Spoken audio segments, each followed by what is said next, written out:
Un indicateur intéressant vis-à-vis notamment de nos amis des États-Unis, puisque l'écart aujourd'hui entre le PIB de ces deux zones était en 2008 de 4%, il est aujourd'hui de 69%. Donc le décrochage est spectaculaire.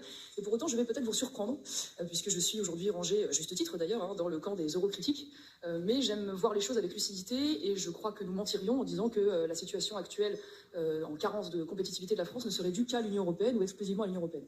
Je considère qu'aujourd'hui l'Union européenne a évidemment une part de responsabilité dans les compétences qui sont les siennes. Je pense notamment à la politique commerciale, dans une forme de fuite en avant inconsidérée d'ouverture des frontières, sans pouvoir faire respecter les clauses miroirs. Une politique commerciale pas très offensive non plus. Je rappelle que, je donne un seul exemple, dans le cadre par exemple de l'importation des automobiles électriques chinoises, les États-Unis font 27,1% de droits de douane, l'Europe en fait 10%. Deuxième chose, la politique énergétique, je ne vais pas m'y attarder, des choix pour moi, on aura l'occasion d'y revenir, complètement délirants et irresponsables, notamment en voulant tout parier vers l'éolien et le solaire, dont on voit toutes les limites en Allemagne, et en orientant tous les crédits vers cela et en ayant sacrifié pendant longtemps notre